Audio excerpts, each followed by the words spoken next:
أشرقت نفسي بنور من فؤادي حينما رددت يا رب العباد وانتشت. Assalamualaikum warahmatullahi wabarakatuh.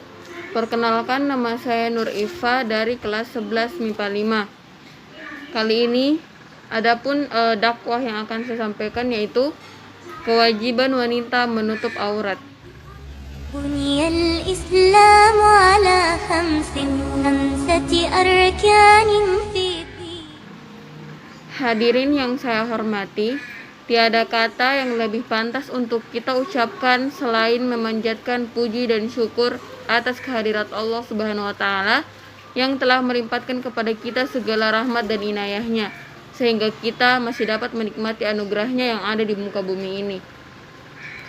Salawat serta salam mudah-mudahan dapat tercurahkan kepada junjungan kita yakni Habibana wa Nabiyana kita Nabi Muhammad SAW, tak lupa kepada keluarganya, sahabatnya, dan kita selaku umatnya mudah-mudahan mendapat syafaatul udama di yaumil jaza.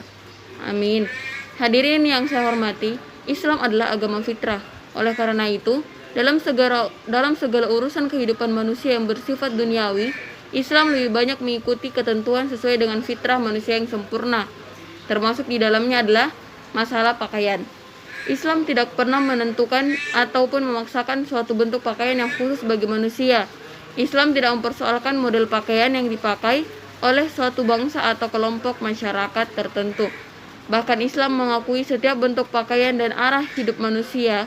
Islam secara dengan tegas telah menetapkan batas-batas penutupan aurat bagi laki-laki dan perempuan. Islam mewajibkan kaum laki-laki menutup auratnya dengan pakaian yang sopan, diutamakan dari pusar hingga lutut. Sedangkan bagi wanita, diwajibkan menutup seluruh anggota badannya kecuali wajah dan telapak tangannya.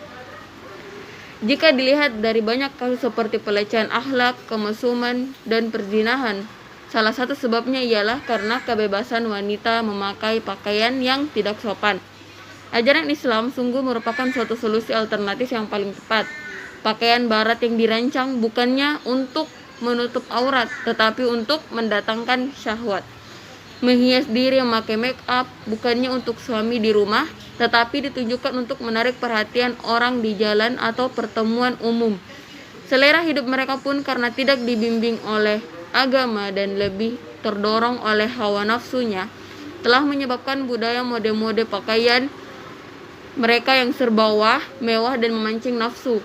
Akibatnya, pergaulan antara pria dan wanita cenderung tidak mengenal kehormatan diri dan tidak lagi didasari oleh iman dan akhlak yang terpuji.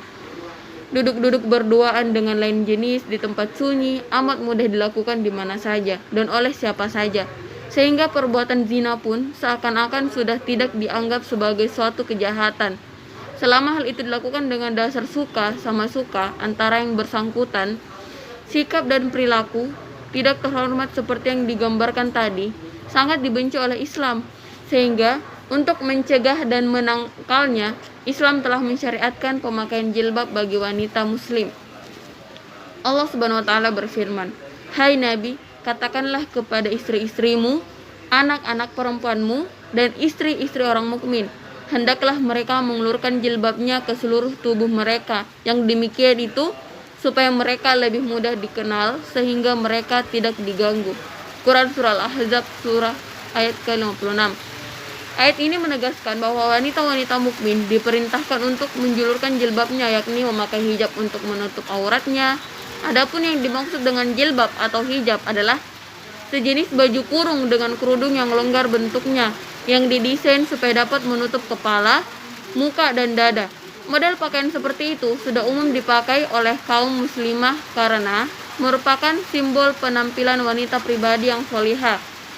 Rasulullah SAW bersabda, "Hai Asma, sesungguhnya wanita itu bila sudah menstruasi atau balik, tidak pantas terlihat tubuhnya kecuali ini dan ini." Dan beliau menunjukkan muka dan telapak tangan. Hadis riwayat Abu Daud dan Aisyah. Syariat Islam mewajibkan wanita mengenakan jilbab, yakni berpakaian yang benar-benar menutup, dan tidak lagi agar kaum wanita tidak terjerumus menjadi alat penggoda bagi setan untuk melecehkan akhlak dan nilai-nilai kemanusiaan. Dengan pakaian sesuai dengan kaidah Islam itu, setidaknya akan melindungi pemakainya dari godaan setan yang jelalatan di jalanan. Bagi wanita yang memakai jilbab, pada umumnya bisa merasakan adanya semacam kendali diri untuk tidak melakukan hal-hal yang terlarang dan dicela oleh syariat. Dengan kata lain, jilbab dapat dikategorikan sebagai pengontrol perilaku wanita guna menyelamatkan kehormatan dirinya dari berbagai macam godaan dan rongrongan setan. Di samping itu, dengan tertutupnya aurat, wanita muslim tidak mudah dijadikan permainan oleh orang-orang yang berniat jahat, terutama kaum laki-laki yang mata keranjang dan suka mengganggu kehormatan kaum hawa. Di dalam tubuh wanita diibaratkan ada perhiasan yang harus dijaga. Juga dijaga dengan menutup yang rapat. Niscaya perhiasan tersebut akan mudah jadi sasaran kelingan mata siapa saja. Jadi sangat berbeda dengan kaum wanita yang mengumbar auratnya di muka umum dengan pakaian yang tak senonoh. Kelompok wanita ini seperti biasanya akan mudah dituduh sebagai wanita yang tidak berakhlak mulia dan berselera rendah. Rasulullah SAW bersabda, seseorang wanita yang menanggalkan pakaiannya di luar rumah, yakni membuka auratnya untuk laki-laki lain, maka Allah Azza wa Jalla akan melepaskan kulit tubuh si wanita itu. Hadis riwayat Imam Ahmad, Tabrani, Hakim, dan Baihaqi. Hadirin yang berbahagia, dari uraian tadi, dari dakwah tadi dapat disimpulkan bahwa untuk menjaga kehormatan seorang muslimah, maka ia diwajibkan menjaga auratnya dengan memakai hijab. Demikian yang dapat saya sampaikan. Mohon maaf atas segala kesalahan. Wabillahi taufik wal hidayah. Wassalamualaikum warahmatullahi wabarakatuh. وانتشت روحي وصار الدمع يجري